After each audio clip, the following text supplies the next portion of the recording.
Hello once again everyone, Original Blood Ace here, back again with another video, third one of the day here. And I actually meant to do this a little while ago, about, what, 2-3 days ago now.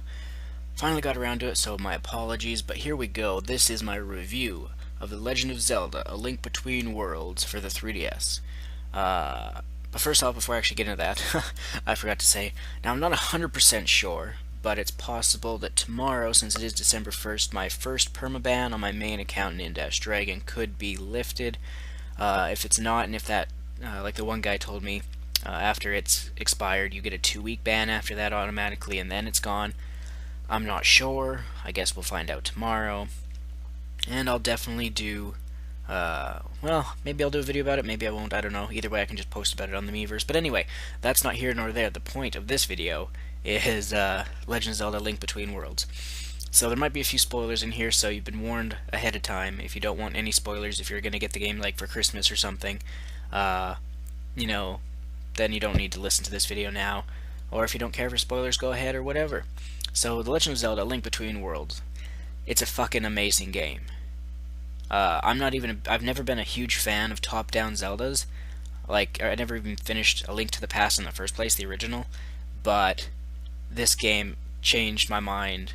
Not enough to actually go back and play the old ones, because I still don't really care for them. But I really, I like this style. I don't want it to be done all the time, but maybe for handhelds, well, maybe every other handheld one should be like that. I don't know. But it's an amazing game. It takes the number 3 spot in my top 3 favorite Zelda games, actually. Ocarina of Time is still number 1, of course. Wind Waker's number 2. And Skyward Sword used to be number 3, but now it's number 4, and some people are going to probably say, "What? You liked Skyward Sword? It was crap." Yeah, you got a problem with that? I enjoyed it. Sorry, you didn't, but I did. But anyway, let's get into the pros of Skyward Sword, A Link Between Worlds. First off, the music. Oh my goodness, beautiful music. Most of the music is just freaking amazing. No joke. Especially my favorite music, or my favorite song, I should say, in A Link Between Worlds is the second time you're fighting Yuga, who is the main bad guy type character till Ganon shows up anyway. Although he ends up, a spoiler here, merging with Yuga, so still technically is Yuga. But the second time you fight him in the game, oh my goodness, the music, favorite song in the entire game, just brilliant. Dungeons, there's a total of 12 dungeons, if you count Hyrule Castle and Lorule Castle at the end of the game there. That's, if you don't count them, then I guess there's just 10. There's 3 when you're starting off, and then 7 later on. But, so it's a good number, a good solid number of dungeons, lots of quality, or quantity I should say, lots of stuff to explore, lots of stuff to do. Actually, that's a thing I just forgot to write down on my list here. Side quests.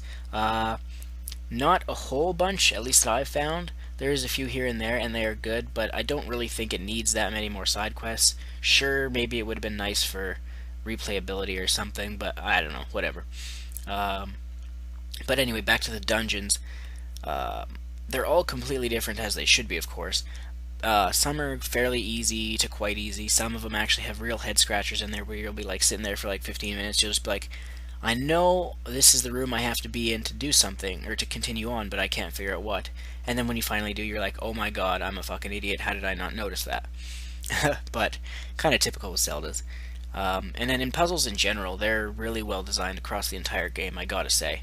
Then there's the items to talk about. All the items, they feel perfect for the game. From the classic items like the bow and the bombs and the boomerang, to the items like the sand rod, which I'm not sure if the 3 rods were in A Link to the Past. I know the sand rod's definitely new. I don't know if the fire and ice rod were in the older ones, because like I said, I never beat it. If they were, I apologize. If they weren't, well, whatever. But they just seem to fit in the game very well, and they have their uses, and they definitely seem like items that should be used in a Zelda game. The stamina meter, I'll say I have this in my pros and my cons, actually, which might be confusing, but I like it on handheld Zelda games, and or top-down Zelda. I think it works, but like I'll say in my cons, I don't want it for main home console Zeldas, like the 3D ones where you're walking around in like Ocarina, Twilight, Skyward Sword, all those ones. I don't like it. I don't want it in there.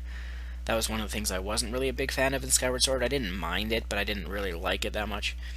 Um, Characters.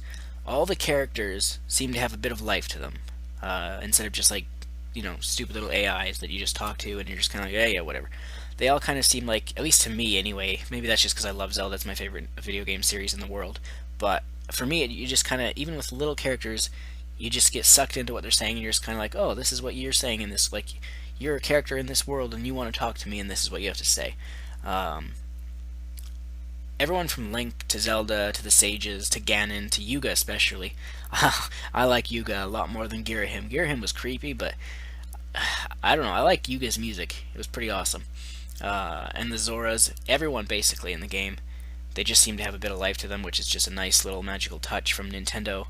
Uh, don't know how they mastered to do that, but I'm not going to question it. And then the story itself, it's pretty good. I gotta say, it's a bit predictable at some times, but good nonetheless. Low Rule was cool, cool area to explore. I never realized at the time, and this is a spoiler for all of you, it's at the end of the game, but Ravio, the rabbit guy who gives you your items, he's not a rabbit, he's actually the anti-Link. Like, he's the Link of Low Rule. I didn't even realize that even when he reveals his face at the end. I was just kind of like, they all act surprised, and I'm just like, what? I don't get it. And then later on I found out, and I was reading in a comment somewhere on a YouTube video or something, that he was the anti-Link, and I was like, oh, that makes fucking sense now. But he's actually complete opposite of Link, where he's a coward, where Link has the Triforce of Courage, which there's the Dark Triforce, or whatever you want to call it, the one in Low Rule, which seems to be, like, the main Triforce is Wisdom, Power, Courage. I think they were going for the other one is Cowardice, I forget what the other two is now. I can't remember, but it was like three negatives. But anyway, was not surprised, or I was surprised to see that that was the anti-Link. But anyway, let's get into the cons now. The bad things I didn't like about A Link Between Worlds. Now, most of these, they aren't really that big of a deal, but it's just kind of me nitpicking. But the first one is pretty much my only main issue I have with the game, which is the Octoball minigame. The only point of it is to get a piece of a heart by getting 100 points.